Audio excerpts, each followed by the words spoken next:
अखण्डमण्डलाकारं व्याप्तं येन चराचरं तत्पदं दर्शितं येन तस्मै श्रीगुरुवे नमः।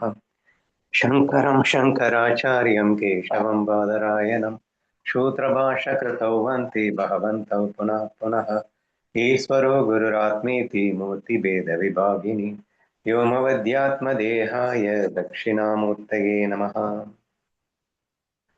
பவித்திர இந்திரியாணி நதிக்கரையில் அமர்ந்து கொண்டு மௌலி ஞானேஸ்வர் மகாராஜின் பேரர்களால் விசாரசாகரம் என்ற புத்தகத்தை படித்துக் கொண்டிருக்கிறோம்.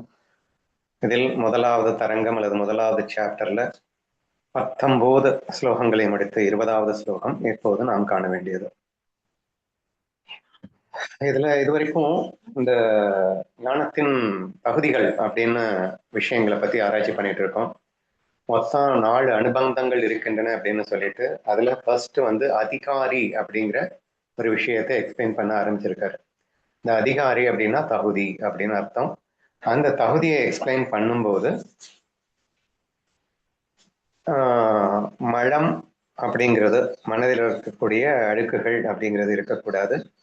விக்ஷேபம் தவறான கருத்துக்கள் இருக்கக்கூடாது. நான் யாருங்கிற அறியாம மட்டும் இருந்தது அப்படின்னு சொன்னா ஓரளவுக்கு இந்த புஸ்தகத்தால அவன் பலனடைவான் அப்படின்னு சொல்லியிருப்பார். அது மட்டும் இல்ல, அதோட கூட இவனுக்கு ஒரு 4 சாதனான சதுஷ்டயம் என்று சொல்லப்படுகின்ற ஒரு 4 விஷயம் இவனுக்குள்ள தெளிவா இருக்கணும். அந்த 4க்கு பேர் விவேகம், வைராகியம், சமாதி, சட்க சம்பத்து, முமுக்ஷுத்துவா என்று ஒரு விஷயத்தை சொல்லி அந்த விஷயத்தை எலாபரேட்டா எக்ஸ்பிளைன் பண்ணிட்டு வந்துகிட்டு இருக்கோம். இதுவரைக்கும் இந்த 3 விஷயத்தையும் பார்த்தாச்சு. விவேகம்னா என்ன, வைராகியம்னா என்ன, சமாதி சட்க சம்பத்துன்னா என்ன அப்படிங்கிறத பார்த்து முடிச்சிட்டோம். அந்த சமாதி சட்க சம்பத்துல 6 குணங்களை நம்ம பார்த்தோம். 6 குணங்கள் என்னென்ன பார்த்தோம்? சமம், தமம், ஸ்ரத்தை, சமாதானம், உபரதி, திதிக்ஷை. படமே வந்துருச்சுப்பா அப்படின்னு சொல்லிட்டு ஒரு 6 குணங்களை நம்ம பார்த்தோம். ரொம்ப எலாபரேட்டாவா நேற்று பார்த்து முடிச்சிட்டோம். இப்போ நமக்கு ஒரு டவுட் வரும். ஐயா, சாதனா சதுஷ்டயம்னு சொல்லிட்டு 4 சொன்னேன். 4ங்கிற பேர்ல 3வதுலயே ஒரு 6 சொல்லிட்ட. அப்ப 3வதுல ஒரு 6, அப்ப மீதி 3, மொத்தம் 9ல வருது. இது எதுக்கு நீ 4ன்னு சொல்லணும் அப்படின்னு நமக்கு டவுட் வரக்கூடாது அப்படிங்கிறதுக்காக இந்த 20வது ஸ்லோகத்தை அமைத்திருக்கிறார். நான் படிக்கிறேன், கேளுங்க. சான்றோர் இவற்றை ஒரே சாதனம் என்றே கூறுவர். இவற்றை 9 சாதனங்களாக கருதக்கூடாது. விவேகத்துடன் கூடிய மனிதனுக்கு இவை 4 சாதனங்கள் மட்டுமே. இங்க ஒரே சாதனம்ங்கிறது சமாதி சர்க்க சம்பத்துல இருக்கிற 6ம் 1ன்னு அர்த்தம். ஓகேவா? சமம் முதலிய 6 குணங்களும் சமாதி சர்க்க சம்பத்து தனித்தனி சாதனங்கள் அல்ல.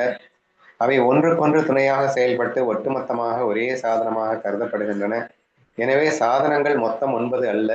விவேகிகளுக்கு அவை 4 மட்டுமே. விவேகம், வைராகியம், சர்க்க சம்பத்தி, முமுட்சுத்துவம் அப்படின்னு இந்த 4 மட்டுமே தான் இருக்கிறது அப்படிங்கிறத புரிஞ்சுக்கணும். அது ஏன்பா அப்படி அப்படின்னு கேட்டீங்கன்னா, நான் ஏற்கனவே சொல்லிட்டேன். ஒன்று ஒன்னோட ஒன்று, இந்த 4மே ஒன்று ஒன்றுக்கு மாற்றி மாற்றி ஹெல்ப் பண்ணக்கூடிய ஒரு விஷயங்கள் தான் அப்படின்னு சொல்லியிருக்கோம் இல்லையா? விவேகம் இல்லாமல் வைராகியம் வராது, வைராகியம் இருந்தால் இன்னும் விவேகம் நல்லா வரும். இந்த 4மே ஒன்னோட ஒன்று பயங்கரமா ஒண்ணுக்கு ஒண்ணு உதவி பண்ணிட்டு இருக்கு அப்படிங்கிறத விட இந்த சமாதி சர்க்க சம்பத்தி அப்படின்னு சொல்லப்பட்ட இந்த 6மே ஒண்ணுக்கு ஒண்ணு உதவிகரமாக இருக்கு அப்படிங்கிறதுனால இந்த 6 நாங்க ஒன்னாவே எடுத்துக்கிறோம் அப்படின்னு சொல்லியிருக்காங்க. பரஸ்பர உதவி முறை எப்படி உதவி பண்ணுதுன்னு பார்க்கலாமா? சமத்திற்கு தமத்தின் உதவி தேவை. மனதை கட்டுப்படுத்தணும் அப்படின்னு சொன்னா முதல்ல இந்திரியங்களை கட்டுப்படுத்தாம மனதை கட்டுப்படுத்தவே முடியாது. அப்ப மனதை கட்டுப்படுத்தும் சமம் இல்லையேல் இந்திரியங்களை அடக்கும் தமம் உண்டாகாது. 2 மாத்தின்னு நான் ஏற்கனவே சொன்னேன், அதை எக்ஸ்பிளைன் பண்ணும்போதே சொன்னேன். மன கட்டுப்பாடு வழியா தான் இந்திரிய கட்டுப்பாடு பண்ணணும், இந்திரிய கட்டுப்பாடு வழியா தான் மன கட்டுப்பாடு பண்ணணும். இப்படி இந்த 2மே பாத்தீங்கன்னா ஒண்ணுக்கு ஒண்ணு இதன் வழியா அது, அது வழியா இது அப்படிங்கிற மாதிரி இருக்கு இல்லையா? மனதை கட்டுப்படுத்தும் சமம் இல்லையேல் இந்திரியங்களை அடக்கும் தமம் உண்டாகாது. ஸ்ரத்தைக்கு தமத்தின் உதவி தேவை. வெளிமுக பொருட்களில் ஆசை கொண்டவனுக்கு சாஸ்திரத்திலும் குருவின் வாக்கிலும் ஸ்ரத்தை நிலைக்காது. 3வது பாயிண்ட் ஸ்ரத்தைன்னு சொல்லியிருந்தாரு. அது முழுக்க முழுக்க வேதத்திலையும் குரு வாக்குலையும் வச்சிருக்கிற நம்பிக்கைக்கு ஸ்ரத்தைன்னு சொன்னாரா? அது வரணும்னா நீ இந்திரியங்களை தறிகட்டு ஓட வச்சுட்டு இருந்தேன்னா எப்படி வரும்? அப்போ அந்த மனமும் சமமும் தமமும் இருந்தாதான் ஸ்ரத்தையை கொண்டு வர முடியும். சமாதானத்திற்கு தமத்தின் உதவி தேவை. இந்திரியங்கள் அடங்காவிட்டால் மனம் ஒருமுகப்படும் சமாதானம் சித்தியாது. சமாதானத்துக்கு என்ன சொல்லியிருந்தாரு? சதா சர்வ காலமும் அந்த பிரம்மத்தை சிந்தித்திருக்கும் ஒரு குணத்திற்கு சமாதானம்னு சொல்லியிருந்தாங்க. So one pointed mind towards the Parabrahma. So அது வேணும்னாலும் எகெயின் சமதமங்களின் உதவி மிகவும் முக்கியம். உபரதிக்கும் தமத்தின் உதவி தேவை. இந்திரிய அடக்கமின்றி உலகப் பொருட்களிலிருந்து விளக்கும் உபரதி சாத்தியமில்லை. உபரதிக்கு என்ன விளக்கம் கொடுத்திருந்தாரு? கம்ப்ளீட்டா விலகிறது, உலக விஷயங்களிலிருந்து விலகிறது அப்படின்னு சொல்லியிருந்தாரு. அதுக்கு விலகணும்னாலும் இந்திரியமே கண்ட்ரோல் இல்லாம போச்சுன்னா எப்படி விளக்குவே? ஸோ இப்படி பாத்தீங்கன்னா எல்லாமே இந்த சமதமத்தின் ஒன்றோட ஒன்று உதவி பண்ணிட்டு தான் இருக்கு. திதிட்சைக்கு சமத்தின் உதவி தேவை. மனம் அகமுகமாக மாறினால் மட்டுமே குளிர், வெப்பம் போன்ற இருமைகளை சகிக்கும் திதிட்சை. இப்ப சகிப்புத்தன்மை தான் திதிட்சை அப்படின்னு நம்ம நேற்று பார்த்தோம். அது வரணும்னா கூட சமத்தின் உதவி தேவைப்படுகிறது. மனம் அகமுகமாக மாறினால் மட்டுமே. அதை நம்ம மாத்தி மாத்தி சொல்லலாம். உபரதியின் உதவி திதிட்சைக்கு தேவைப்படுகிறதுன்னு சொல்லலாம். சமாதானத்தின் உதவி தேவைப்படுகிறதுன்னு சொல்லலாம். இவ் ஒன்றின் உதவி இன்னொன்றுக்கு தேவைப்பட்டு ஒன்னோட ஒண்ணு உதவி, பரஸ்பர உதவியோடு தான் இந்த 6 குணங்களையும் நம்மளால வளர்க்க முடிகிறது என்ற காரணத்தை கொண்டு இந்த 6 குணங்களுக்கு தனித்தனி பேரை நாங்க சொல்லாம ஒரே குணமா சொல்லியிருக்கோம். இது என்ன 5 இருக்குன்னு சொல்லாதீங்க. சமம் தமம் 2 ஒன்னா ஆயிடுச்சு இந்த இடத்துல, அவ்வளவுதான். சரி, ஓகே. இப்போ அடுத்து அத முமுக்ஷத்தா லட்சணம், முமுக்ஷத்துவம் என்று அழைக்கப்படுகின்ற 4வது லட்சணம். ஓகேவா? அதுக்கு அர்த்தம் வந்து வீடு வேற்று விருப்பத்தின் இலக்கணம். அதாவது மோக்ஷ இச்சைன்னு நான் அடிக்கடி சொல்லியிருப்பேன். அதுதான் இங்க சொல்ல வர்றார். பிரம்ம பிராப்தியும் பந்தத்தின் நீக்கமும் எதுவோ அதுவே மோக்ஷம். அதனை அடையும் தீவிர விருப்பமே முமுட்சுதா அப்படின்னு அர்த்தம். சரியா? உடனே நீங்க கேட்கலாம், ஏன்பா துயரத்தின் நீக்கம் அப்படிங்கிறது எல்லாருக்கும் தானே வேணும்? துயரத்திலிருந்து விடுதலை அடையணும்னு யாராவது ஆசைப்படாம இருப்பாங்களா? ஆசைப்படுவாங்க. ஆனா பிரம்ம பிராப்திக்கு எத்தனை பேர் ஆசைப்படுறாங்கன்னு தெரியல. துயரத்திலிருந்து விடுதலை அடைய வேண்டும் என்பதற்காக நீ பிரம்ம பிராப்தியை அடைந்தால் மட்டும்தான் துயரம் போகும். அதாவது பரமானந்தாட்சி பிராப்தி அப்படின்னு சொன்னா பிரம்ம பதவி மட்டும்தான் துக்கத்தை நீக்கும். ஆனா நீ துக்கம் வேணாம்னு நினைப்பியே தவிர பிரம்ம பதவி வேணும்னு நினைக்க மாட்டேன். எனக்கு பணம் வேணும், அது வேணும், பகல் வேணும், பதவி வேணும். ஸோ இந்த மாதிரி எனக்கு அது வேணும் இது வேணும்னு நினைச்சுக்கிட்டு, ஏன்னா துக்கத்தை போக்குறதுக்கு அதுதான் காரணம்னு நீ தப்பா புரிஞ்சிட்டு இருக்க. பட் பிரம்ம பதவி மட்டும்தான் எனக்கு துக்கத்தை நீக்கம் எனக்கு தெரியல அப்படிங்கறதான் இங்க மேட்ரு. பட் இப்ப அது தெரிஞ்சிருந்தது அப்படின்னு சொன்னா அதுக்கு பேரு தான் மோட்சம். அப்போ துயரத்திலிருந்து விடுபட்டு பிரம்ம பதவியை அடைய வேண்டும் என்பதிலே ஒரு வேட்கை, ஒரு ஆசை, ஒரு தீவிரம் உனக்கு இருந்ததுன்னா அதுக்கு பேர் முமுக்ஷுதா அப்படின்னு பேரு.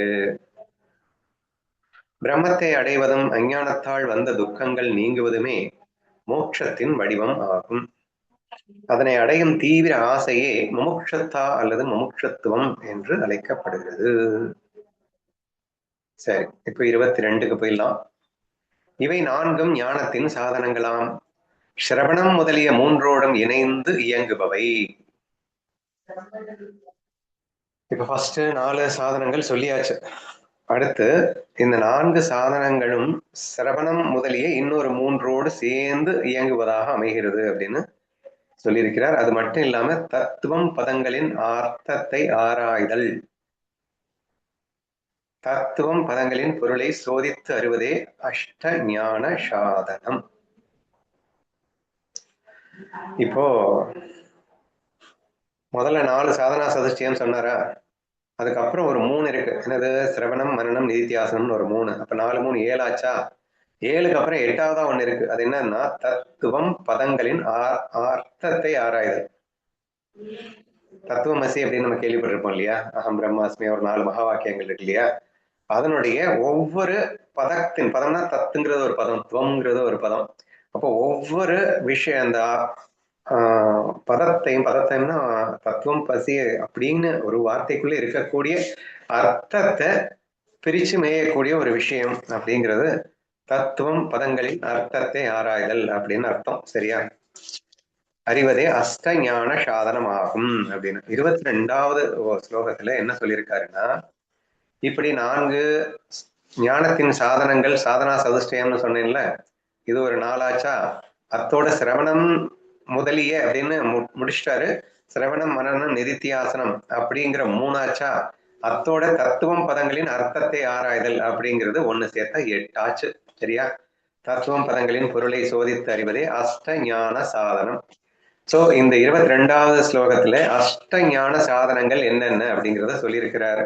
அஷ்ட ஞான சாதனங்கள் ஃபர்ஸ்ட் சாதனா சதுஷ்டயம்னு சொல்லப்பட்ட அந்த 4 விவேகம், வைராகியம், சமாதி, சர்க்க, சம்பத்து, முமுட்சுத்துவம், சிரவணம், மனனம், நிதித்தியாசனம், தத்துவம் பதங்களின் அர்த்தத்தை ஆராய்தல். இப்படி மொத்தம் 8 ஆச்சு. ஸோ இந்த 8ம் சேர்ந்தது அஷ்ட ஞான சாதனம் அப்படின்னு தெளிவா குறிப்பிட்டிருக்கிறார் 22ல. 23 அந்தரங்க சாதனங்கள் 8 ஆகும். யஜ்யம் முதலிய கர்மங்கள் பகிரங்க சாதனங்களாம். அந்தரங்கத்தை பற்றி பிடித்து பகிரங்க சகவாசத்தை துறப்பாயாக. சரி, இப்ப நம்ம ஞானத்தை அடையணும். இப்ப ஞானத்தை அடையிறதுக்கு என்ன செய்யணும் அப்படின்னா, அஷ்ட சாதனம் அப்படின்னு சொல்லிட்டு ஒரு 8 சாதனங்கள் நான் கொடுக்குறேன். நீ இதான் சாதனங்கள்லாம் என்னமோ நினைச்சிருக்காது. 8 practice, step by step practice அப்படின்னு நீங்க எடுத்துக்கோங்க. என்னென்ன பண்ணணும் அப்படிங்கிறது ஞானத்தை அடையிறதுக்காக நம்ம செய்ய வேண்டிய விஷயங்கள் அப்படின்னு எடுத்துக்கலாம். சரியா? இப்போ இந்த 8 சாதனங்களை நீ பிராக்டிஸ் பண்ணணும். இதற்கு பேர் வந்து அந்தரங்க சாதனான்னு பேர். அந்தரங்க சாதனான்னா இந்த 8மே பாருங்க. சிரவணம், மரணம், சாரி அதுக்கு முன்னாடி விவேகம், வைராகியம், சமாதிக்க, சட்கா, சம்பத்து, இது எல்லாமே உன் மனதை டிரான்ஸ்ஃபார்ம் பண்ணக்கூடிய ஒரு விஷயம் தான் இல்லையா? வெளிப்புற ஆக்டிவிட்டிஸ் நீங்க எதுவுமே இல்லை, எல்லாமே இன்டர்னல் ஆக்டிவிட்டிஸ் சொல்லலாமா? உன்முக பயிற்சிகள் அப்படின்னு சொல்லலாமா? அப்ப அந்த 8 100% சிரவணம்ன்றது கேட்கறது. சிரவணம் அப்படிங்கிறது கேட்கறது அப்படிங்கிறது வெளியில இருந்து நம்ம கேட்டா கூட கேட்கிற விஷயத்தை புரிஞ்சுக்கிறது அப்படிங்கிறது நமக்குள்ள இருந்து தான் பண்ண வேண்டியது இருக்கு.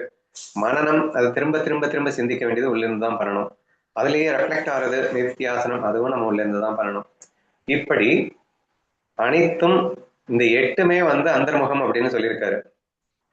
எனக்கு டவுட் வர்றது வந்து சிரவணமும் அந்தர்முகம்னு ஏன் சொல்லணும்னா, கேட்கறது நான் தானே. வெளியில இருந்து சொல்றது ஒருத்தரா இருந்தா கூட அதை நான் காது கொடுத்து கேட்கல அப்படின்னு சொன்னா அப்படி இருக்காது. புரியல. இதுதான் இருக்கியா? அந்தரங்க சாதனங்கள் 8 ஆகும் அப்படிங்கிறதுல எல்லாம் புரியுது. சிரவணத்தை எப்படி சேர்த்தாரு? சுதாக்கா இல்ல, ஷாம்லாமா இருக்காங்க. யாருக்காவது தோணுதா ஏதாவது? ஸ்ரவணம் அப்படிங்கிற எனக்கு உள்ளதானே அது போகுது அப்படிங்கிற மாதிரி தோணுதுன்னு. நீங்க இப்ப சொன்னாலும் வெளியே இருந்து சொன்னாலும் அது கேட்கறது வந்து எனக்கு உள்ள போகணும், என்னுடைய உள்ள அப்படிங்கிற மாதிரி எடுத்துக்கிட்டா இது கேட்கறதுங்கிறத நான் தானே கேட்கிறோம். இப்போ உதாரணமா அந்த பகிரங்கத்தை வச்சு புரிஞ்சுக்க ட்ரை பண்ணுவோம். எங்கம் முதலிய கர்மங்கள் பகிரங்க சாதனங்களாம் அப்படின்னு இருக்கு. எங்கம் முதலிய கர்மங்கள். இப்ப எங்கம் செய்யணும் அப்படின்னா இப்ப இதுக்கு நிறைய வேதத்துல நிறைய ரூல்ஸ் பண்ணிருப்பாங்க. இந்த மாதிரி ஒரு செங்கல் அடுக்கி வச்சுக்கிட்டு என்னென்னலாம் வந்து அந்த எங்கத்துல போடணும், என்னென்ன மந்திரத்தை சொல்லணும், அது எல்லாமே இங்க வந்து பாத்தீங்கன்னா சிந்தனைக்கு வேலை இல்லை, மனசுக்கு வேலை இல்லைன்னு ஜஸ்ட் ஃபாலோயிங் தி இன்ஸ்ட்ரக்ஷன்ஸ் மட்டும்தான். சிரவணத்துல கூட அவங்க சொன்ன விஷயத்த நீ கிராஸ் பண்ணி பிடிச்சுக்கணும். இன்டர்னலி நீ வந்து உள்ள வாங்கினாதான் அது சிரவணம்னு பேரு. இந்த கதையை நீ புரிஞ்சுக்கணும் அப்படிங்கிற ஒரு விஷயம் இருக்கு அது சிரவணத்துல. பட் இங்க இல்ல, ஜஸ்ட் இன்ஸ்ட்ரக்ஷனை ஃபாலோ பண்ற மாதிரி இருக்கு. மேபி எங்க முதலிய கர்மங்கள் பகிரங்க சாதனங்களாம் அப்படின்னு சொல்லி யோகத்துல கூட அந்தரங்க யோகா பகிரங்க யோகா அப்படின்னு 2ஆ பிரிப்பாங்கன்னா, அஷ்டாங்க யோகத்துல யம நியமம், ஆசனம், பிராணாயாமம் இந்த 4மே வந்து பகிரங்க யோகா. பிரத்யாகாரம் அப்படிங்கிறது இந்த 2க்குமே வந்து ஒரு பிரிட்ஜ் மாதிரி இருக்கும். தாரணா தியான் சமாதி வந்து அந்தரங்க யோகா. அதாவது ஆக்ஷன் மூலமாவோ கர்மத்தின் மூலமாவோ செய்யறது அப்படிங்கிறது பகிரங்க சாதனை. இப்ப யாகம், யஜ்ஞம், பஜனை அதெல்லாம் எங்க பண்றோம்னா ஓபன் யுவர் பிசிக்கல் பாடி வச்சு நம்ம வந்து ஓபன் பண்ணி வெளியே தெரியற மாதிரி பண்றோம். பட் மென்டலி தாரணா தியான் சமாதி பார்த்தோம் அப்படின்னா இன்டர்னலி நம்ம வந்து அது யாருக்குமே தெரியாது. நீ கண்ணு முன்னாடி நீங்க என்ன பார்த்தா கூட நான் என்ன பண்றேன் அப்படிங்கிறது உங்களுக்கு தெரியாது. ஸோ செல்ஃபா மட்டும்தான் அந்த செல்ஃபை வந்து அண்டர்ஸ்டாண்ட் பண்ணிக்க முடியும் அப்படிங்கிற மாதிரி இருக்கும். அந்த மாதிரி சொல்றாங்க. எடுத்துக்கலாம். அந்த விளக்கம் படிக்கும்போது ஓரளவு ஈஸியாவே புரியுது. நான் விளக்கத்தை படிக்கிறேன் இப்போ. ஃபர்ஸ்ட் அதை முதல்ல சொல்லிடுறேன். அந்தரங்க சாதனங்கள் 8 எங்கம் முதலிய கர்மங்கள் பகிரங்க சாதனங்களாம். அந்தரங்கத்தை பற்றி பிடித்து பகிரங்க சகவாசத்தை துறப்பாயாக அப்படின்னு சொல்லியிருக்காரு. இந்த அந்தரங்க சாதனம் என்னென்ன? நேரடியாக ஞானத்தையோ அல்லது சிரவணத்தையோ கொடுக்கும் சாதனங்கள். விவேகம், வைராகியம், சர்க்க சமத்து, முமுட்சத்துவம், சிரவண மரண நிதித்தியாசனம், தத்துவம், பத சோதனம். இந்த 8 சரியா? இந்த 8மே அந்தரங்க சாதனம் அப்படின்னு ஏன் சொல்றாருன்னா, நேரடியாக ஞானத்தை கொடுப்பது. இது எல்லாமே எதுக்கு கொண்டு போகுது? டைரக்டா உன் சொரூபத்தை அடையிறதுக்கு உண்டான ஹெல்பிங்காக கொண்டு போகுது. சொரூப ஞானத்தையே கொடுத்துரும். சிரவணம் அப்படிங்கிற இடத்துல இங்க நீ பக்தி கதைக்கு போகாது. நான் யாருங்கிற விஷயத்தை குருமுகமாக நான் சிரவணம் பண்ணணும். திருப்பி அதவையே நான் மனசுக்குள்ள நினைக்கணும். அதுக்கப்புறம் அதுவா மாறணும் இல்லையா? அப்புறம் அந்த மாதிரி விஷயங்கள் பிளஸ் அந்த முதல்ல சொன்ன அந்த விவேகம், அதுவும் வந்து டைரக்டா நித்திய அனித்திய வஸ்து டைரக்டா ஞானத்தை நோக்கி போகுது பாரு. பிளஸ் வைராகியம், உலக பற்றி இல்லாம நீ டைரக்டா ஞானத்தை அடையவே முடியாது. அதே மாதிரி அதுக்கு ஹெல்ப் பண்ணக்கூடிய சர்க்க சம்பத்து, மோட்ச இச்சை இல்லாம ஞானம் அப்படிங்கிறது. இது நேரடி ஞானத்தை கொடுப்பது அப்படின்னு ஒரு விளக்கம் கொடுக்கிறாரு. அந்தரங்க சாதனம் அப்படிங்கிறது எதை சொல்றாருன்னா, நேரடியாக ஞானத்தை கொடுக்கக்கூடிய சாதனத்தை அந்தரங்க சாதனம்னு வச்சுக்கோப்பா. இப்ப இந்த மாதிரி டெஃபினிஷன் சொல்லட்டும்னா பெரிய கன்ஃபியூஷன் இல்லை. பகிரங்க சாதனம் அப்படிங்கிறது மன தூய்மையை மட்டும் கொடுக்கக்கூடிய சாதனத்தை நீ பகிரங்க சாதனம்னு வச்சுக்கோ. எங்கம் பண்ற, தானம் பண்ற, தவம் பண்ற, இதெல்லாமே வந்து வெளியில நீ வந்து பண்றதான். பட் இது வந்து சித்த சுத்தம் மட்டும்தான் கொடுக்கும், டைரக்டா ஞானத்தெல்லாம் கொடுக்காது. அப்போ சித்த சுத்தம் வரைக்கும் கொடுக்கக்கூடிய சாதனங்களை பகிரங்க சாதனங்கள்ட்டும், டைரக்டா ஞானத்தையே கொடுக்கக்கூடிய சாதனங்களை அந்தரங்க சாதனம் அப்படின்றும் சொல்லி இருக்கிறதா நம்ம புரிஞ்சுக்கலாம். ஓகேவா? அடுத்து அந்த ஸ்லோகத்திலேயே என்ன சொல்லிட்டாரு அப்படின்னா, அதை விட்டுட்டு இந்த இதுக்கு வந்துரு அப்படிங்கிறார். என்ன சொல்றாருன்னு பாருங்க. விவேகம் முதலிய 4 சிரவணத்திற்கு உதவக்கூடியவை. சிரவணம், மரணம், நிதித்தியாசனம் ஆகியவை நேரடியாக ஞானத்திற்கு உதவுபவை. விவேகம் முதலிய 4 சிரவணத்திற்கு உதவக்கூடியவை. விவேகம், வைராகியம், சமாதி, சம்பத்து, முமுட்சத்துவம், இது எல்லாமே கேட்கவே முடியும் இல்லையா? சிரவணத்திற்கு இதெல்லாம் ஹெல்ப் பண்ணுது. மனனம், நிதித்தியாசனம் ஆகியவை நேரடியாக ஞானத்திற்கு உதவுது. சரியா? பகிரங்க சாதனம், எங்கம், தர்ம காரியங்கள் ஆகியவை நேரடியாக ஞானத்தை தராவிட்டாலும் மனதின் பாவங்களை நீக்கி பரிசுத்தமாக்குகின்றன, சித்தத்தை சுத்தப்படுத்துகின்றன. ஓகேவா? கிணற்றில் விழுந்த ஒருவன் முதலில் மரத்தின் வேரை பிடித்து தொங்குகிறான். பின்னர் ஒரு கருணையுள்ள மனிதன் வீசும் கயிற்றை பிடித்து மேலேறுகிறான். கயிற்றை பிடிக்கும் முன் வேரை விட்டுவிட்டால் அவன் மீண்டும் நீரில் மூழ்கி விடுவான். அதே போல உலக கிணற்றில் விழுந்த ஜீவன் முதலில் எங்கம் முதலிய பகிரங்க சாதனங்களால் மன தூய்மை பெற்று பின்னர் விவேகம் முதலிய அந்தரங்க சாதனங்களை பற்றி பிடித்து கரையேற வேண்டும். எக்ஸாம்பிள் சொல்லியிருக்காரு, ஓரளவுக்கு ஈஸியா புரியுற மாதிரி தான் இருக்கு உங்களுக்கு. ஸோ உள்ள வந்து விழுந்தவன் வந்து ஒரு மரக்கிளையை பிடிச்சி தொங்கிட்டு இருக்கான் அப்படின்னு சொன்னா அதுவும் அவசியம்தான். ஏன்னா இந்த கயிறை பிடிச்சி மேலே ஏறுவதற்கு ஒருத்தன் ஹெல்ப் பண்ற வரைக்கும் மனசை சுத்தமா வச்சுக்கோ. அப்புறம் குரு வந்து கையை நீட்டினவொடனே நீ பிடிச்சி மேலே வந்துடலாம். நீ மனசை சுத்தமா வச்சிருந்தா மட்டும்தான் அவர் வந்து கையை கொடுக்கும்போது உன்னால வர முடியும். நீ மரத்தை பிடிச்சி தொங்கிட்டு இல்லாம இருக்கேன்னா அவர் கயிறே கிடைக்காது உன் கைக்கு. அப்படிங்கிற மாதிரி நீங்க இந்த எக்ஸாம்பிளை நீங்க எடுத்துக்கோங்க. ஸோ தேர்ஃபோர் சித்த சுத்தம் is also necessary, without which we cannot receive the Guru's words அப்படிங்கிறதுனால. பட் ஃபைனலி உங்களுக்கு ஞானத்தை கொடுக்க போறது எது அப்படின்னா அந்தரங்க சாதனம் தான்.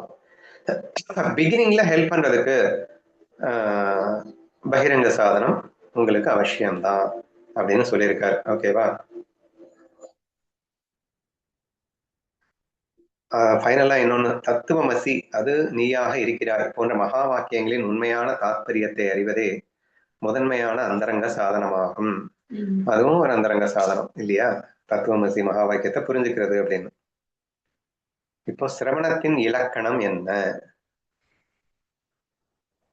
வேதாந்த வாக்கியங்கள் அத்வைத பிரம்மத்தையே போதிக்கின்றன என்பதை 6 லிங்கங்கள் மூலம் தீர்மானிப்பதே சிரவணம் ஆகும். சிரவணம்னாலே என்ன அப்படிங்கிறத ரொம்ப டீட்டெயிலா நம்ம பார்க்க போறோம், ஒவ்வொன்றா பார்க்கலாம். ஸோ இதுல முழுமையான ஞானத்தை அடையணும்னா என்ன செய்யணும் அப்படின்னா பகிரங்க சாதனம் ஃபர்ஸ்ட் ஹெல்ப் பண்ணும். அதுக்கப்புறம் அதை விட்டுடணும். அதை விட்டுட்டு இந்த கயிறை பிடிச்சிக்கணும். சரியா? இந்த கிணறு எக்ஸாம்பிள் நல்லா புரிஞ்சுக்கணும். பகிரங்க சாதனத்தை விட்டுட்டு அந்தர்முக சாதனத்துக்கு வா அப்படின்னா என்ன அர்த்தம்? பிகினிங்ல கண்டிப்பா பகிரங்க வேணும் தான் சித்த சுத்தத்திற்கு. பட் ஒன் சித்த சுத்தம் ஆனதுக்கு அப்புறம் அந்தரங்க சாதனத்தை நீ ஸ்டார்ட் பண்ணும்போது இதை விட்டுட்டு நீ இதை பிடிச்சுக்கோ அப்படின்னு சொன்னார். ஓகேவா?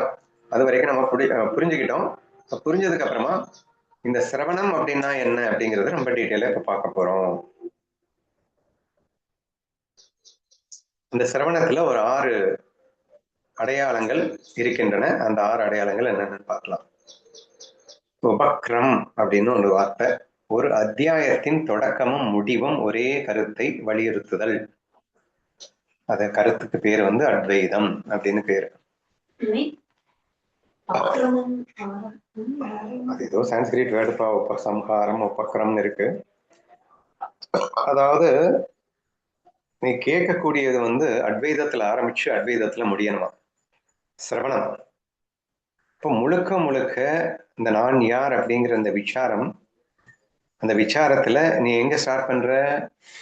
அனைத்தும் ஒன்றே அப்படிங்கிற விசாரத்தை ஸ்டார்ட் பண்ணி அனைத்தும் ஒன்றுல முடிச்சிடணும். ஓகேவா?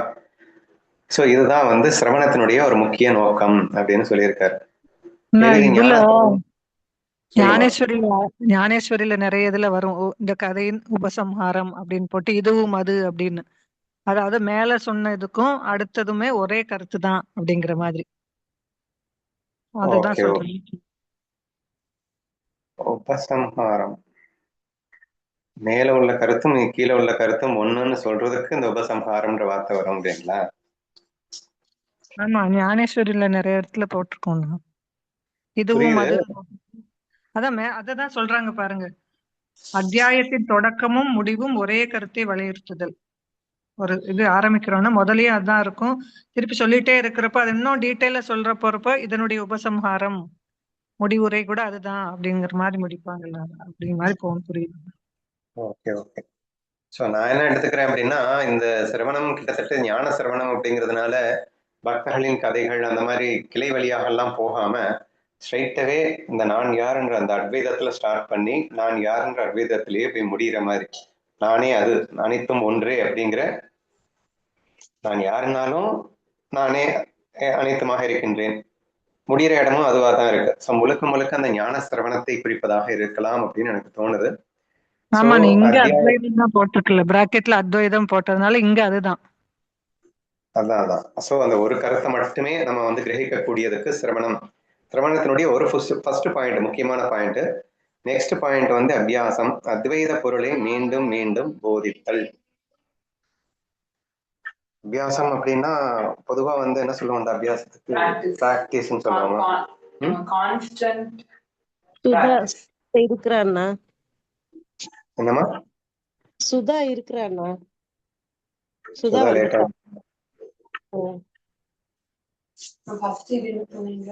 ஃபர்ஸ்ட் உபசம்ஹாரம் உபக்ரம்னு ஏதோ எழுதியிருக்காரு. சரி, நெக்ஸ்ட் ஒன் அபியாசம். இது ஒன்றும் டவுட் கன்ஃபியூஷன் எதுவும் ஆகல. அத்வைத பொருளை மீண்டும் மீண்டும் போதித்தல் அப்படிங்கிறத விட சிந்தித்தல் அப்படின்னு வேணா வச்சுக்கோங்க. ஸோ ஃபர்ஸ்ட் இந்த சிரவணம் அப்படிங்கிறதுனால போதித்தல் அப்படிங்கிற வார்த்தை வந்துருச்சுன்னு நினைக்கிறேன். கேட்கணும்ல அல்லது சொல்லணும், கேட்கணும். சிரவணத்துல ரெண்டுமே வருது, அதனால போதித்தல் வந்திருக்கலாம். எனிவே எகெயின் என்ன வருது அப்படின்னா கான்ஸ்டன்டா இந்த ஒரு விஷயத்த மட்டுமே மீண்டும் மீண்டும் மீண்டும் சிந்தித்தல் அப்படிங்கிற மாதிரி எடுத்துக்கோங்க. அடுத்து அபூர்வதா, வேதாந்தத்தை தவிர வேறு எந்த பிரமாணத்தாலும் பெற முடியாத அபூர்வமான அறிவாக இது இருத்தல். சிரவணம் பண்ணும்போது இந்த வேதாந்தத்தை தவிர வேற எந்த கிளவழியாவும் போயிடக்கூடாது. அபியாசத்துக்கு அடுத்து அபூர்வதா, அதாவது வேதாந்தம் அப்படின்னாலே அது வந்து அத்வைதத்தை கற்றுக் கொடுக்கின்ற ஒரு விஷயம் அப்படின்னு புரிஞ்சுக்கோங்க. வேற எதுவுமே வந்து வேதாந்தத்துல இங்கே கிடையாது அப்படின்னு கூட சேர்ந்து வச்சுக்கலாம். சரியா? இப்ப எத்தனையோ மதங்கள் இருக்கின்றன, அது இருக்கு இது இருக்கு, எல்லாமே இருக்கட்டும். ஆனா வேதாந்தத்தை தவிர எந்த பிரமாணத்தாலும் பெற முடியாத அபூர்வமான அறிவே இந்த அத்வைத பிரம்மஸ்வரூப அறிவு அப்படின்னு வச்சுக்கோங்க. இதெல்லாம் கேட்கும்போது உங்களுக்கு மற்ற மதங்களை கண்டிக்கிறாரோ, மற்ற மதங்களை வந்து இல்லைன்னு சொல்றாரோ அப்படிங்கிற மாதிரி தோணும். எல்லா மதங்களும் எதிர்ப்பு இங்கே சொல்லப்படவில்லை. ஃபர்ஸ்ட் புரிஞ்சுக்கணும், ஞானத்தை பெறுவதற்கு கண்டிப்பா ஞானாபியாசம் மட்டுமே முடியும். வேதாந்தத்தால் மட்டுமே முடியும்னு என்ன அர்த்தம்? அத்வைத சித்தாந்தத்தால் மட்டுமே முடியும்னு அர்த்தம். அப்போ இந்த அனைத்தும் ஒன்று அப்படிங்கிற அந்த ஒரு ரகசியம் மட்டுமே ஞானத்தை கொடுக்கும் அப்படின்னு அர்த்தம். இப்போ மற்ற எக்கச்சக்கமான பிராக்டிசஸ் இருக்கு, அதெல்லாம் மறுக்கலைன்னா கூட அது டைரக்டா ஞானத்தை கொடுக்குமா அப்படின்னா ஞானத்தை கொடுக்காது. ஞானத்தை கொடுக்கணும் அப்படின்னா அது வேதாந்தம் மட்டுமே கொடுக்கும். இப்ப வேதாந்த சிரவணமாக இருக்க வேண்டும்னு புரிஞ்சுக்கணும். சரியா? அப்ப சிரவணம் அப்படிங்கிறதுல 6 பாயிண்ட் சொல்லியிருக்காருன்னு சொன்னோம். அது அத்வைதத்தை ஸ்டார்ட் பண்ணி அத்வைதத்தை முடிக்கிறதா இருக்கணும். நான் ஸ்டாப்பா அந்த அத்வைதத்தை சிந்திக்கிறதா இருக்கணும். 2வது வேதாந்தத்தை மிஸ் பண்ணாம இருக்கணும், வேற எங்கேயுமே போயிடக்கூடாது. ஏன்னா வேதாந்தம் அத்வைதத்தை தவிர வேற எதுவும் சொல்லலை. ஸோ தேர்ஃபோர் அந்த அபூர்வ அறிவாக இருக்கிறதற்கு அபூர்வதான பேரு. அத்வைத ஞானத்தினால் கிடைக்கும் மோட்ச பயனை தெரிவித்தல் படம் ரிசல்ட். சரியா? இதுவும் வந்து சிரவணத்துல ரொம்ப ரொம்ப முக்கியம். ஸோ அந்த அத்வைத ஞானமாக நான் மாறினேன்னா நான் எப்படி இருப்பேன்னு ஃபீல் பண்ணி பார்க்கறது. அனைத்தும் ஒன்றென்ற தத்துவத்தை மனசார நம்ம ஃபீல் பண்ணிடுறது, ரிசல்ட்டை நினைச்சு பார்க்கறது. இந்த ரிசல்ட் நினைக்கத்தான் நமக்கு வந்து முமுட்சுத்துவம் அப்படிங்கிறது அதிகமாகும். இந்த ஞானத்தின் மேல் மோட்ச இச்சை அதிகமாகணும்னா இந்த மோட்சம் அடைந்தா நான் எப்படி இருப்பேன் அப்படிங்கிறத ஃபீல் பண்ணி பார்க்கணும். இங்க பலம்ங்கிறது வந்து ஸ்ட்ரென்த் கிடையாது, பலன் அப்படிங்கிற மாதிரி கொடுத்துருக்கு, ரிசல்ட் அப்படிங்கிற மாதிரி. அத்வைத ஞானத்தால் கிடைக்கும் மோட்ச பயனை தெரிவித்தல் அப்படிங்கிறது பலம்னு வந்திருக்கு. அர்த்தவாதம் வேத ஞானத்தை இகழ்ந்து அபேத ஞானத்தை போற்றுதல். எகெயின் அத்வைதம் தான், அத்வைதத்துல பேதம்ங்கிறதே கிடையாது. அபேத ஞானம் அப்படின்னா அத்வைதம். வேத ஞானம்னா வந்து அது வேற இது வேறன்னு. இப்ப பக்தி எல்லாம் வந்து இறைவன் வேற ஜீவன் வேற அப்படிங்கிற மாதிரி காட்டி கொடுக்குற மாதிரி வரும்.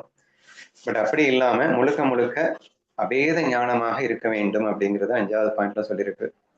உற்பத்தி காரிய காரண அபேதத்தை காட்டும் தர்க்க ரீதியான ஓமைகளை கூறுதல். ஃபைனலா உற்பத்தி அப்படின்னு சொல்லக்கூடியதுக்கு ரீசன் என்ன சொல்லியிருக்குன்னா, லாஜிக்கலா நம்ம அதை அண்டர்ஸ்டாண்ட் பண்ணிக்கணும். ஸோ சிரவணம் அப்படிங்கிறது மொட்டையா அண்டர்ஸ்டாண்ட் பண்ணிக்கிறது இல்லை, 100% காரிய காரணத்தோட அபேதத்தை காட்டும். அபேதம்னா என்ன? இந்த உலகத்துல 1000 வேற வேறையா தெரியலாம், எல்லாமே வேற வேறையா இருக்குன்னா கூட ஒண்ணு அப்படிங்கிறத, அபேதம் பேதமே இல்லை அப்படிங்கிறத, என்னென்ன காரணத்தினால எந்தெந்த காரியத்தினால எந்தெந்த காரியம் இப்படி இப்படிலாம் இருக்கு, ஒண்ணு இப்படி ரெண்டா தெரியுது, என்னென்ன காரணத்துக்காக இந்தந்த காரியம் நடக்குது அப்படின்னு சொல்றதன் மூலியமா அபேதத்தை நம்ம தர்க்க ரீதியா நிரூபிக்கணும். அபேதம்னா ஒன்றுபட்ட தன்மை, அதாவது நீ வேற நான் வேற இல்லை, நீயும் நானும் ஒண்ணுதான் அப்படிங்கிறத தர்க்க ரீதியா நிரூபிக்கணும் அப்படிங்கறது ஃபைனல் பாயிண்டா சொல்லி இந்த சிரவணம் அப்படின்றது எப்படி இருக்கணும் அப்படின்னு ஃபைனல் பாயிண்டோட பேர் என்னன்னா உற்பத்தி அப்படின்னு போட்டிருக்கு. உயிப்பாய்த்தி. அண்ணா அது வந்து உபபத்தி, இப்பு வராது, பா வரும். இது ஸ்பெல்லிங் மிஸ்டேக் அதுக்கு பேரு. ஆமா, எக்ஸாம்பிள் மூலியமா நமக்கு வந்து எக்ஸ்பிளைன் பண்றது, உவமைகளை கூறுதல், எக்ஸாம்பிள் மூலியமா நமக்கு வந்து விளக்கம் கொடுக்கிறது அபேதம். Okay, thank you. உபபத்தி அப்படின்னு பேர் அதுக்கு. நெக்ஸ்ட் சிரவணம் எப்படி இருக்கணும் அப்படின்னு சொல்லிட்டாரு. மனனம் அப்படின்னா என்ன? வேதாந்த வாக்கியங்களால் அறியப்பட்ட அத்வைத பொருளை சாஸ்திரத்திற்கு ஏற்ற தர்க்கங்கள் மூலம் மனதினுள் மீண்டும் மீண்டும் சிந்தித்து சந்தேகங்களை அறுத்திரிவதே மனனம் ஆகும். இப்போ சமீபத்தில் நான் வந்து இந்த விசாரசாகரம் படித்ததுக்கு அப்புறமா 100 கொஸ்டின்ஸை நானா கேட்டு இந்த 100க்கும் நானா பதில சொல்லி அப்படின்னு நம்ம வந்து பண்ணிட்டே இருந்தோம்ல, அது வந்து மனனத்துக்கு எக்ஸாம்பிளா சொல்லலாம் அப்படின்னு நினைக்கிறேன். இப்போ வேதாந்த வாக்கியங்களால் அறியப்பட்ட அத்வைத பொருளை, இப்போ விசாரசாகரத்துல ஒரு விஷயத்த கத்துக்கிட்டோம், பிரம்மம்னா என்ன, ஈஸ்வரன்னா என்ன, ஜீவன்னா என்ன அப்படின்னு. அந்த விசாரம் அந்த வேதாந்த வாக்கியங்களால் நாம அத்வைத பொருளை கற்றுக்கொண்டோம். ஆனால் அத பல தர்க்கங்கள், அது என்ன இப்படின்னா அது எப்படி இருக்கும், அப்படின்னா இது எப்படி இருக்கும்னு 100 தர்க்கங்களை வைத்து, யுக்திகள்னா லாஜிக்கல் அனாலிசிஸை வைத்து மனசுக்குள்ள மீண்டும் மீண்டும் சிந்திக்கிறோம். ஏன் அப்படின்னா சந்தேகங்களே எழாத அளவுக்கு இருந்தா மட்டும்தான் நமக்கு வந்து அனுபவம்ங்கிறது நெக்ஸ்ட் கிடைக்கும். இப்ப நம்பிக்கையே ஃபர்ஸ்ட் வராது, சந்தேகம் வந்துருச்சு அப்படின்னா அப்ப சந்தேகங்களை அறுத்தெறிய வேண்டும். இப்ப சிரவணம் அப்படிங்கிறது ஓகே, அத்வைதம்னா என்னன்றது புரிஞ்சுக்கிறது, அனைத்தும் ஒன்றுங்கிற தத்துவத்தை புரிஞ்சுக்கிறது வந்து சிரவணம். ஆனா அந்த தத்துவத்துல எல்லளவும் சந்தேகமே இல்லாம தர்க்கத்தின் வாயிலாக சந்தேகங்களை அறுத்தெறிவதற்கு மனனம் அப்படின்னு பேரு அப்படின்னு சொல்லியிருக்கு. அடுத்து நிதித்தியாசனம்னா என்ன? அனாத்மா, உடல், மனம், உலகம் பற்றிய எண்ணங்கள் இயலாமல் பிரம்மத்தை பற்றிய ஒரே சிந்தனையில் மனதை இடைவெளியின்றி நிறுத்துவதே நிதித்தியாசனம் ஆகும். இப்போ இந்த நிதித்தியாசனம் பண்றதுக்கு மனநத்துல ஜெயிச்சாதானே முடியும். ஏன்னா டவுட் இருந்தது அப்படின்னு சொன்னா நம்ம மனசை வந்து பிரம்மத்திலேயே நிப்பாட்டி வைக்க மாட்டோம். உலக பொருட்களுக்கு பின்னாடி ஓட ஆரம்பிச்சிடும் மனசு. இந்த உலக பொருட்கள்ன்றது ஒண்ணுமே இல்லவே இல்லை, அதெல்லாம் வெறும் மாய, இருக்கிறது பிரம்மம் மட்டும்தான், அது மட்டும்தான் சத்தியம் அப்படின்னு சந்தேகங்களுக்கு இடமில்லாமல் நம்ம தெளிவா அறிஞ்சுக்கிட்டோம் அப்படின்னா அதுக்கப்புறம் நிதித்தியாசனம்ன்றது நான் ஸ்டாப்பா பிரம்ம பாவனையில இருக்கிறதுக்கு நம்ம முயற்சி பண்ணலாம் இல்லையா? இதெல்லாமே வெறும் மாயை தானே, அனைத்தும் அதே ஒன்றே, இருக்கிறது ஒன்றே, அது நானே, அது நான் பிரம்மம் மட்டுமே என்ற அந்த அத்வைத சிந்தனையிலே இருப்பதற்கு, சதா சர்வகாலமும் இருப்பதற்கு நிதித்தியாசனம் அப்படின்னு பேரு. சரியா? அப்போ அனாத்மா பற்றிய எண்ணங்கள் எழாமல், இந்த உடல், மனம், உலகம் காலையில எந்திரிச்சிட்டு மனசு ஓடிக்கிட்டு தானே இருக்கு. 24 மணி நேரமா என்னத்தையாவது சுத்தி சுத்தி வந்துகிட்டு இருக்கும். பட் இது எல்லாமே மாயா அப்படின்னு 100% மரணத்தின் வாயிலாக தெளிவா தெரிஞ்சுக்கிட்டேன் அப்படின்னா அதுக்கப்புறம் எங்க சுத்தம்? நான் பிரம்மங்கிற அந்த விஷயத்துல நிற்கும். பிரம்மத்தை பற்றிய ஒரே சிந்தனையில் மனதை இடைவெளியின்றி நிறுத்துவதற்கு நிதித்தியாசனம் என்று பெயர். ஓகேவா?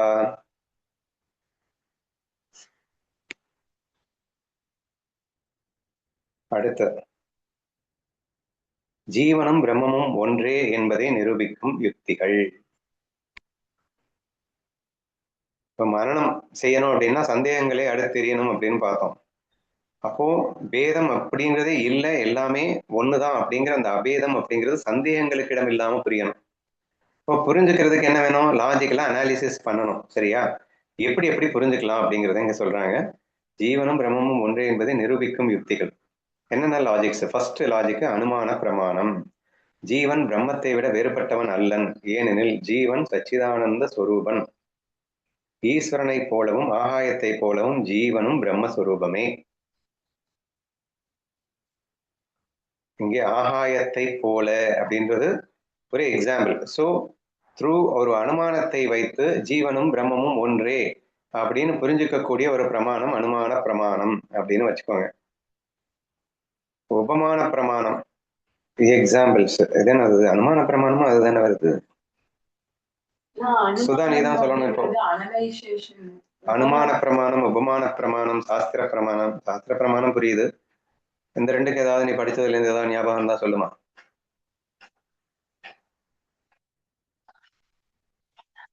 அனுமானம் அப்படிங்கிறது லாஜிக்கல் திங்கிங்ல இருந்து புரிஞ்சுக்கிறது. ஓ, எக்ஸாம்பிள்ஸ்ல இருந்து புரிஞ்சுக்கிறது.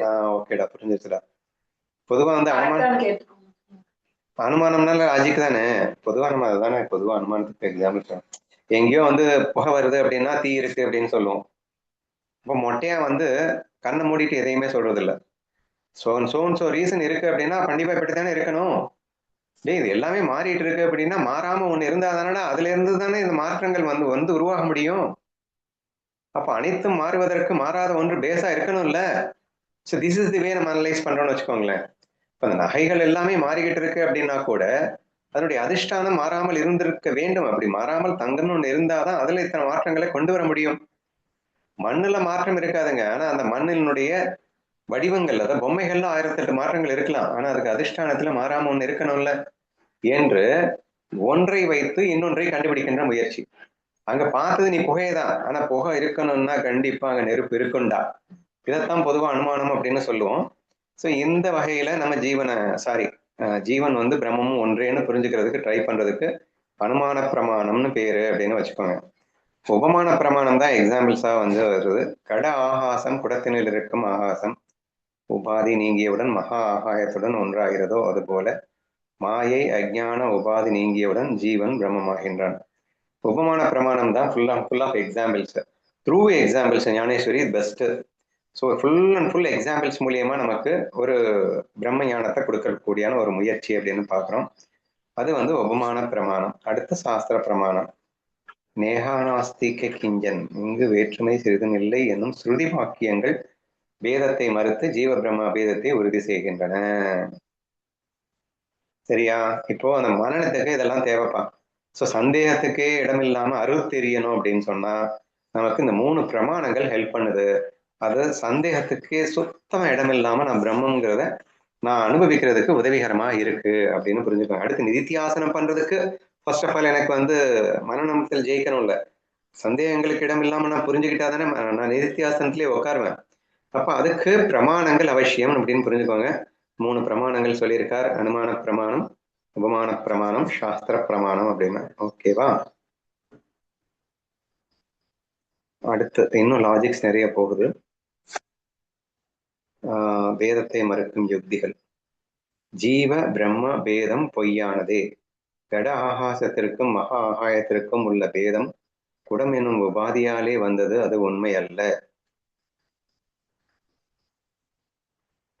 இன்னும் நிறைய லாஜிக்ஸை வச்சு நம்ம இதை புரிஞ்சுக்கலாம் அப்படின்னு சொல்றாரு. ஸோ அதுல வந்து ஃபர்ஸ்ட் ஜீவனுக்கும் பிரம்மத்திற்கும் பேதம் இருப்பது போல் தெரியும், ஆனால் அது இருக்காது, அது பொய்யா தான் இருக்கும். எப்படி அப்படின்னா, கட ஆகாயத்திற்கும் மகா ஆகாயத்திற்கும் பேதம் குடம் எனும் உபாதியாலே வந்ததே தவிர அது உண்மை அல்ல. சிம்பிளா சொல்லணும்னா நடிகர் எக்ஸாம்பிள் தான். ஸோ நடிகனும் பிச்சைக்காரனும் ஒண்ணு கிடையாது.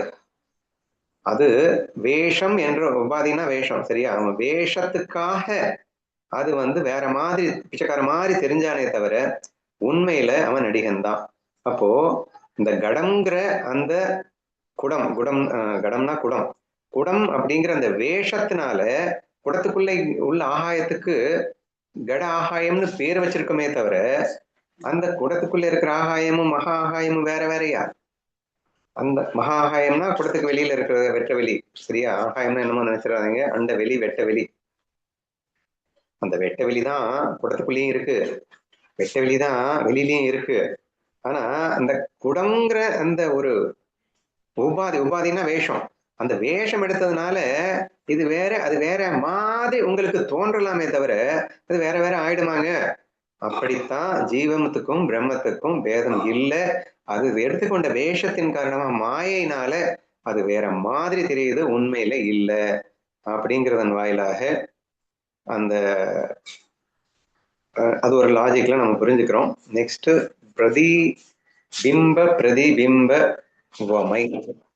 கண்ணாடியில் தெரியும் பிம்பமும் மூலப்பொருளும் வெவ்வேறு அல்ல, அதுபோல் ஜீவனும் பிரம்மமும் வெவ்வேறு அல்ல. இது ரொம்ப ஈஸியா புரியக்கூடிய சூப்பர் எக்ஸாம்பிள். நீ கண்ணாடிக்கு முன்னாடி நிக்கிற, கண்ணாடியில நீ தெரியுற. அப்போ கண்ணாடியில தெரியும் போது உனக்கு ஜீவன் பேரு, கண்ணாடிக்கு முன்னாடி நிற்கும் போது பிரம்மம்னு பேரு. ஜீவனும் பிரம்மமும் ஒன்றா வேற வேறையா? ஜீவனும் பிரம்மமும் ஒன்றுதானே, உன்னுடைய ரெஃப்ளெக்ஷன் தானடா அது, உன்னுடைய பிரதிபிம்பம் தானே அது, அதனால அது வேற என்ன ஆயிடுமா? ஃபர்ஸ்ட் என்ன சொன்னாரு, நீ வேஷம் போட்டுட்ட அப்படிங்கிறதுக்காக நீ வேற, வேஷம் போட்டவன் வேறன்னு ஆயிடுமா? வேஷமும் வேஷம் போட்டவனும் இங்க ஒண்ணுதான். இங்க மறுபடியும் அந்த கன்ஃபியூஷன் வந்துடக்கூடாது, பொய்யில ஒண்ணு, சரியா?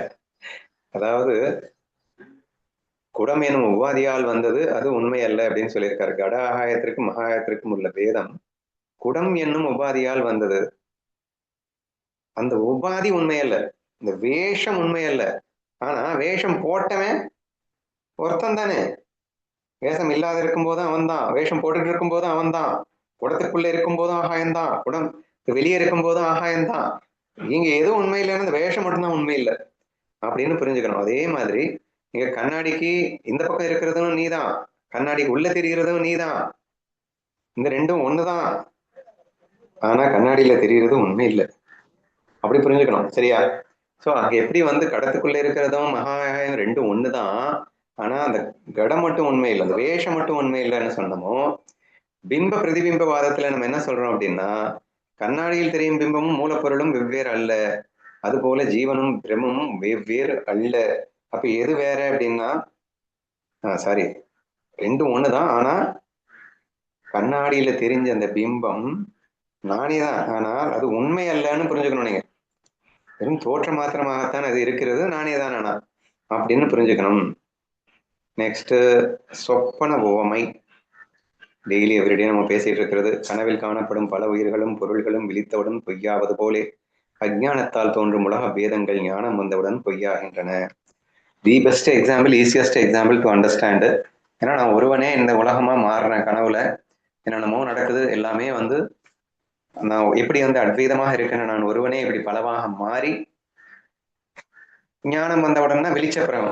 சரியா? அந்த கனவுல இருந்து வெளியே வந்த அடுத்த செகண்டு எனக்கு எல்லாமே சும்மானாச்சுக்கும் பொய்யாக வெறும் தோற்றமாகத்தான் இருந்தது என்று எவ்வாறு நான் உணர்கிறேனோ அப்படி இந்த அத்வைத ரகசியத்தை புரிஞ்சுக்கிறதுக்கு சொப்பன ஊமை தி பெஸ்ட் எக்ஸாம்பிள். அடுத்து கயிறு பாம்பு. இருளில் கயிற்றை பார்த்து பாம்பு என மயங்குவது போல பிரம்மத்தை அறியாமல் உலகமாகவும் ஜீவனாகவும் மயங்குகிறோம். கயிறு பற்றிய ஞானம் வந்ததும் பாம்பு மறப்பது போல் ஆத்ம ஞானம் வந்ததும் வேத உலகம் மறைகிறது. இது எல்லாமே இந்த பிரம்மத்தை புரிஞ்சுக்கிறதுக்காக, ஜீவனும் பிரம்மமும் ஒன்று அப்படிங்கிறத புரிஞ்சுக்கிறதுக்காக வேரியஸ் டைப்ஸ் ஆஃப் நம்ம எக்ஸாம்பிள்ஸை யூஸ் பண்ணி நம்ம அதை ஒன்றுன்னு புரிஞ்சுக்க ட்ரை பண்ணிட்டு இருக்கோம். அதை ரொம்ப விரிவாக எக்ஸ்பிளைன் பண்ணிட்டு இருக்காரு. ஆக்சுவலாக வந்து ஸ்லோகங்கள் இது இல்லை, இது விளக்கத்துல தான் இருக்கு. பட் விளக்கம் நல்லா தான் இருக்கு அப்படிங்கிறதுனால அதை அப்படியே நான் ஃபுல்லாகவே படிச்சுட்டேன். அதாவது கயிற்று பாம்பு மறுபடியும் பார்த்துருவோம். இருளில் கயிற்றை பார்த்து பாம்பு என மயங்குவது போல பிரம்மத்தை அறியாமல் உலகமாக ஜீவனாக மயங்குகிறோம். கயிறு பற்றிய ஞானம் வந்ததும் பாம்பு மறப்பது போல ஆத்ம ஞானம் வந்ததும் வேத உலகம் மறைகிறது. நான் ரொம்ப டீட்டெயிலாக நேற்று முந்தா நாள் சொல்லிட்டு இருந்தேன். ஒரு கயிறு பாம்பு வடிவத்திலேயே இருக்கலாம், பாம்பு படம் எடுக்கிற மாதிரி அந்த கயிறு படம் எடுத்து நிற்கிற மாதிரியே இருக்கலாம். பட் இது எல்லாமே கயிறை மறந்தாதான். கயிறை கரெக்டாக பார்த்துட்டீங்கன்னா அப்படின்னா ஞானம் வந்துருச்சு அப்படின்னா அந்த இடத்துல பாம்பு கண்டிப்பா இருக்க முடியாது. ஏன்னா கயிறை பார்த்ததுக்கு அப்புறம் அங்கே எப்படி பாம்பு இருக்கும்? கயிறு தானே அந்த மாதிரி இருக்கு, தெரியுது, அதுக்காக அது வந்து பாம்புன்னு நீங்க சொல்லிட்டு இருப்பீங்க. கயிறு தான். ஸோ எப்படி இந்த ஞானியின் கண்களுக்கு அனைத்தும் பிரம்மஸ்வரூபமாகவே தெரியுமோ அப்படி கயிறு 1000 ஸ்வரூபத்துல 1000 வேஷத்துல 1000 வடிவத்துல இருக்கட்டுங்க. ஆனா கயிறை பார்த்ததுக்கு அப்புறம் வந்து எல்லாத்தையுமே பிரம்மமா தான் பார்ப்போமே தவிர அதனுடைய வடிவத்தில் பார்த்து அதை உண்மைன்னு நம்பி அதை ஏமாந்து போகக்கூடிய ஒரு சூழல் ஏற்படவே ஏற்படாது. இப்ப கயிறை மறந்தா மட்டும்தான் அது எல்லாமே உண்மைன்னு நம்பி நம்ம வந்து ஏமாறக்கூடிய ஒரு சூழல் ஏற்படுகிறது. ஆனால் கயிறை பார்த்து விட்டால் அங்கே இருப்பது ஒன்றே, அங்கே ஒன்றை தவிர வேறு எதுவுமே இல்லை என்று வெட்ட வெளிச்சமாக தெரிகிறது. எப்படி கனவுலேருந்து வெளிச்சதும் நான் மட்டுமே இருந்தேன், அதுவே உண்மை, ஆனால் நானே பலவாக அப்படி தெரிந்திருந்தேன் என்றாலும் உண்மையில் நான் ஒருவனே இருந்தேன் என்று தெளிகின்றேனோ, இப்படி நாம் அத்வைதத்தை மிக தெளிவாக புரிந்து கொள்ள வேண்டும் என்று இந்த விஷயத்தை நம்ம படிச்சுட்டு இருக்கோம். ஆக்சுவலா வந்து 20வது ஸ்லோகம் வரைக்கும் படிச்சனா, ஸ்லோகம் நம்பர்னு பார்த்தீங்கன்னா 23 வரைக்கும் பார்த்துருக்கோம். அந்தரங்க சாதனங்கள் 8 எங்கம் முதலிய கர்மங்கள் பகிரங்க சாதனங்களாகும். அந்தரங்கத்தை பற்றி பிடித்து பகிரங்க சகவாசத்தை துறப்பாயாகன்னு இருக்கு. இந்த அந்தரங்க சாதனத்துல இந்த 8 என்னது, பகிரங்க சாதனம் என்னது அப்படின்னு எக்ஸ்பிளைன் பண்ணும்போது இந்த சிரவணம் மனனம் நிதித்தியாசனம்லாம் வந்துடுச்சே. ஸோ அந்த சிரவணம் மனனம்னா என்ன, நிதித்தியாசனம்னா என்ன, அதுக்கு தடையா இருக்கிறது என்ன, அதை எப்படி நம்ம அச்சீவ் பண்ணணுன்ற மாதிரி ஒரு எலாபரேட் எக்ஸ்பிளனேஷன் நமக்கு ரொம்ப டீட்டெயிலாக போயிட்டு இருக்கு. அது நமக்கு யூஸ்ஃபுல்லாக இருக்கும் அப்படிங்கிறதுனால நான் அப்படியே படிச்சுட்டேன். அடுத்த ஸ்லோகத்தில் என்ன சொல்றாரு அப்படிங்கிறத நம்ம நாளைக்கு பார்க்கலாம்.